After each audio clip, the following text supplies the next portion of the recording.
Hello and welcome to J2911. This J2911 broadcast is brought to you by Mocha Mama Cafe. You can visit Mocha Mama Cafe online at mochamacafe.com. Mama is spelled Momma. And on Instagram and Twitter at Mocha Mama Cafe. This J2911 broadcast stands for Jeremiah chapter 29 verse 11. For I know the plans I have for you, declares the Lord, plans to prosper you and not to harm you, plans to give you hope and a future. That was Jeremiah chapter 29 verse 11 in the New International Version. And so we thank you for tuning in today. Our purpose at this time is to provide you with information. We know that God has a plan for us. He has a divine purpose for us.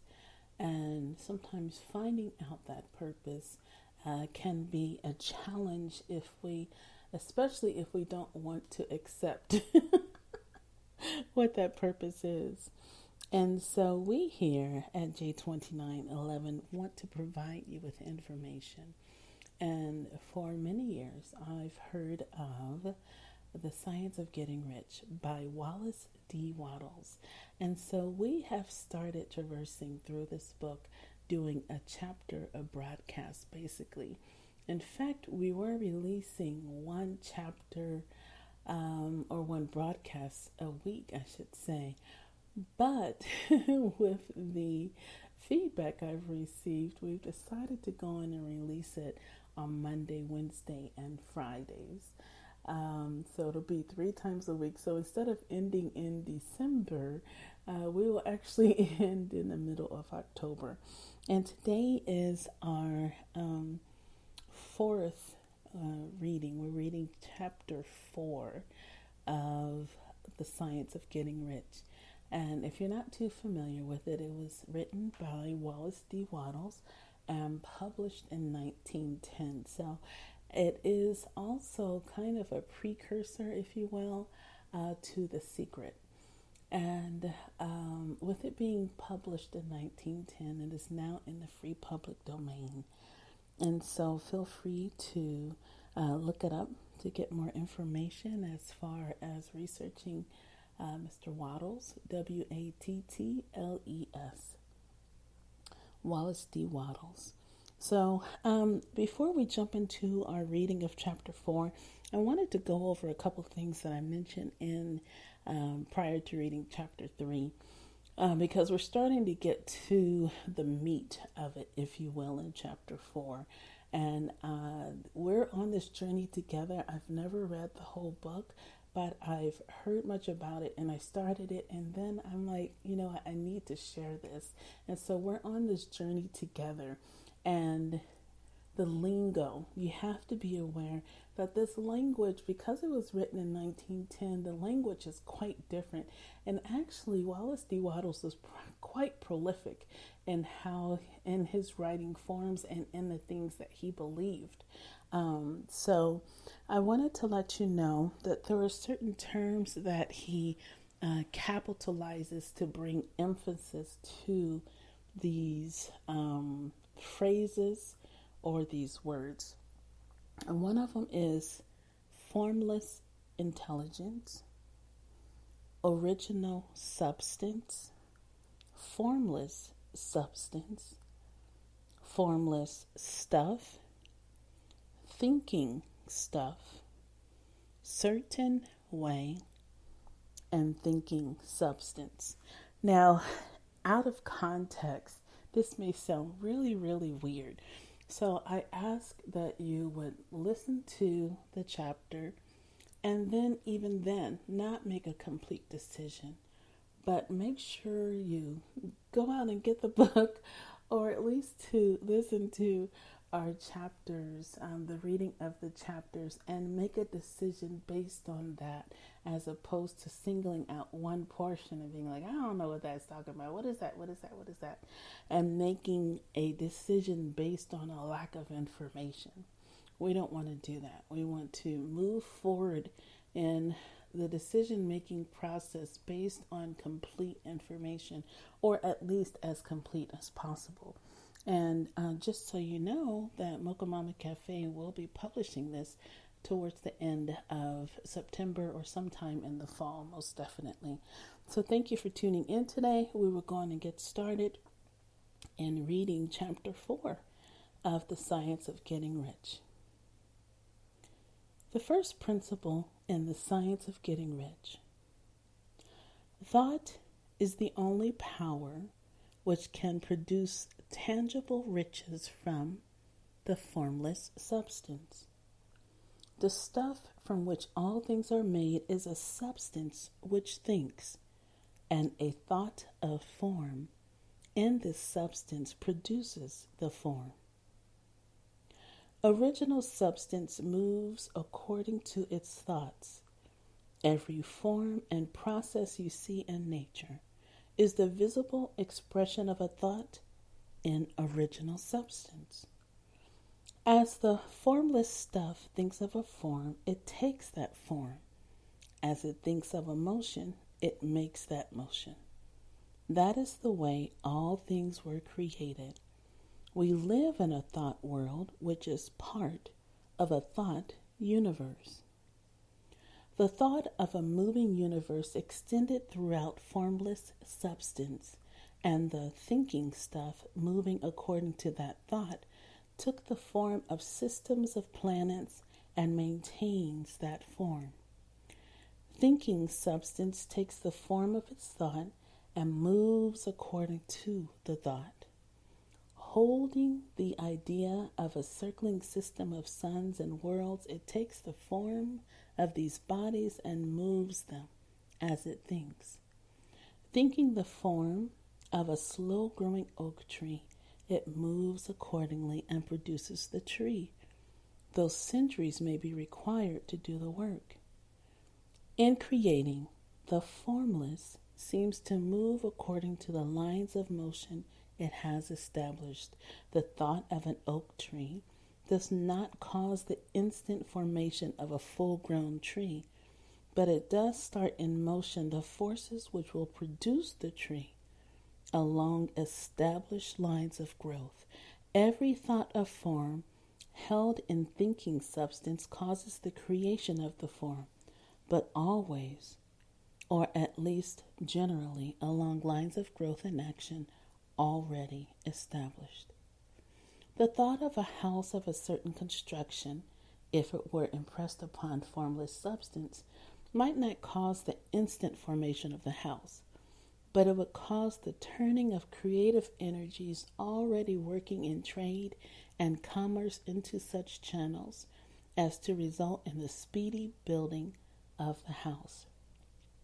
And if there were no existing channels through which the creative energy could work, then the house would be formed directly from primal substance without waiting for the slow processes of the organic and inorganic world. No thought of form can be impressed upon original substance without causing the creation of the form.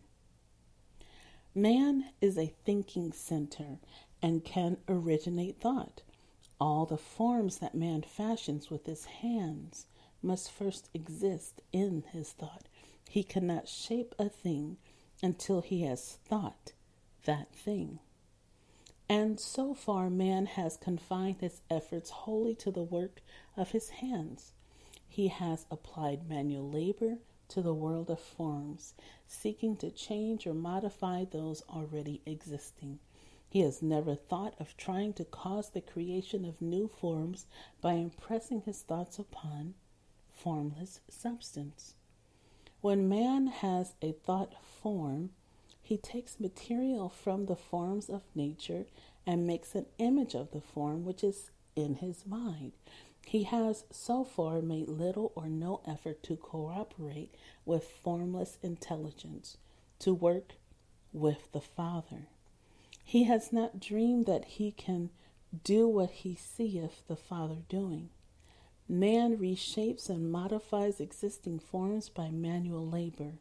He has given no attention to the question whether he may not produce things from formless substance by communicating his thoughts to it. We propose to prove that he may do so, to prove that any man or woman may do so, and to show how. As our first step, we must lay down 3 fundamental propositions.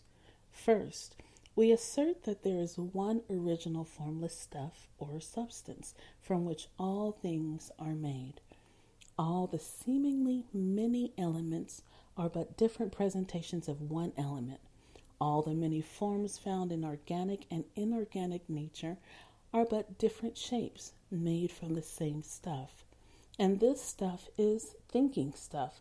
A thought held in it produces the form of the thought. Thought, in thinking substance, produces shape. Man is a thinking center capable of original thought. If man can communicate his thought to original thinking substance, he can cause the creation or formation of the thing he thinks about.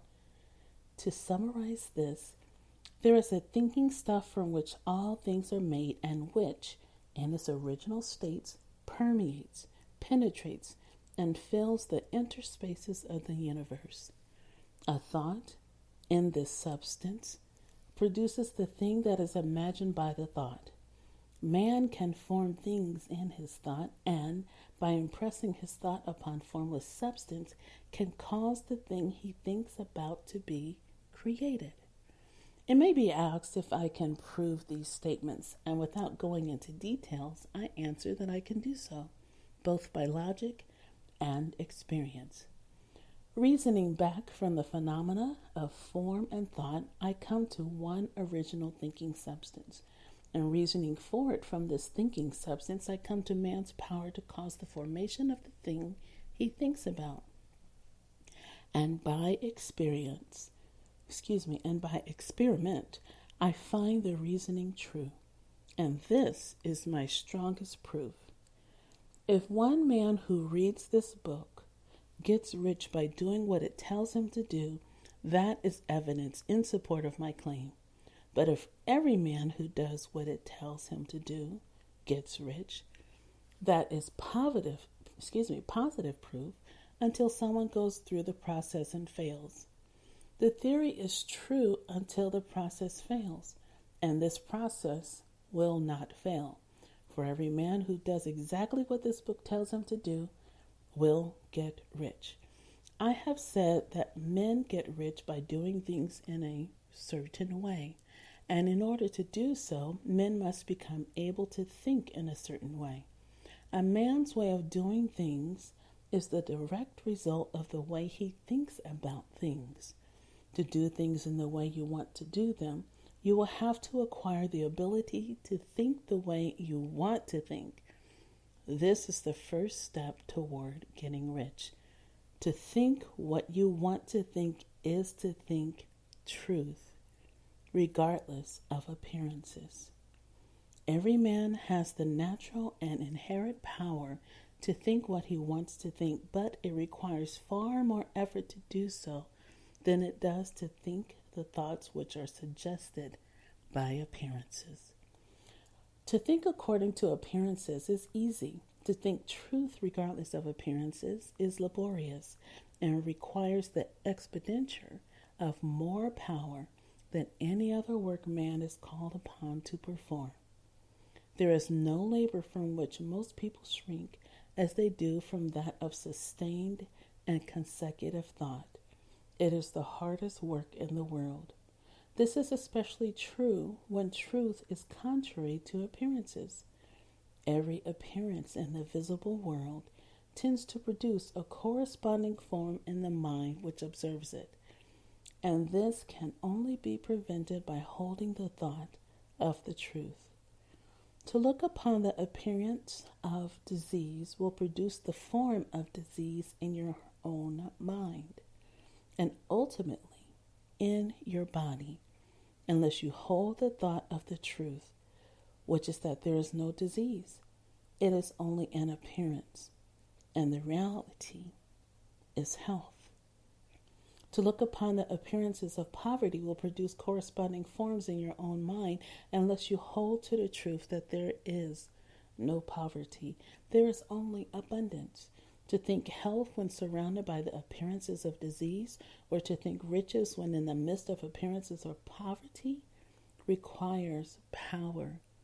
But he who acquires this power becomes a mastermind. He can conquer fate. He can have what he wants. This power can only be acquired by getting hold of the basic fact which is behind all appearances. And that fact is that there is one thinking substance from which and by which all things are made. Then we must grasp the truth that every thought held in this substance becomes a form, and that man can so impress his thoughts upon it as to cause them to take form and become visible things. When we realize this, we lose all doubt and fear, for we know that we can create what we want to create. We can get what we want to have and can become what we want to be. As a first step toward getting rich, you must believe the three fundamental statements given previously in this chapter, and in order to emphasize them, I repeat them here. There is a thinking stuff from which all things are made, and which in its original state permeates, penetrates, and fills the interspaces of the universe. A thought in this substance produces the thing that is imagined by the thought. Man can form things in his thought, and by impressing his thought upon formless substance, can cause the thing he thinks about to be created. You must lay aside all other concepts of the universe than this monistic one, and you must dwell upon this until it is fixed in your mind and has become your habitual thought. Read these creed statements over and over again. Fix every word upon your memory and meditate upon them until you firmly believe what they say. If a doubt comes to you, cast it aside as a sin. Do not listen to arguments against this idea. Do not go to churches or lectures where a contrary concept of things is taught or preached. Do not read magazines or books which teach a different idea. If you get mixed up in your faith, all your efforts will be in vain. Do not ask why these things are true, nor speculate as to how they can be true. Simply take them on trust. The science of getting rich begins with the absolute acceptance of this faith.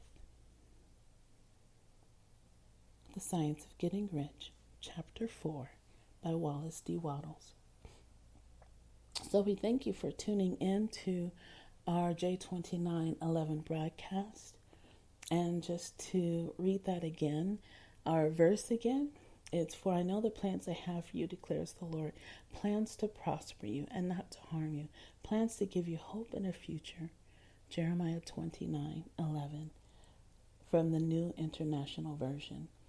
And I just want to remind you that what we read here, again, is information being presented to you, and you decide what to do with that information.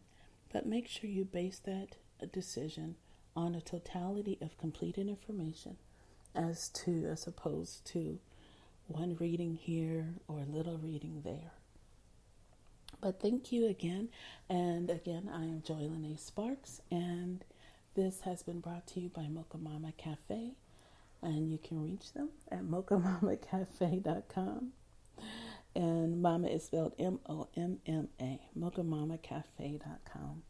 And you can go to the menu there and go to J2911 or SOGR for Science of Getting Rich.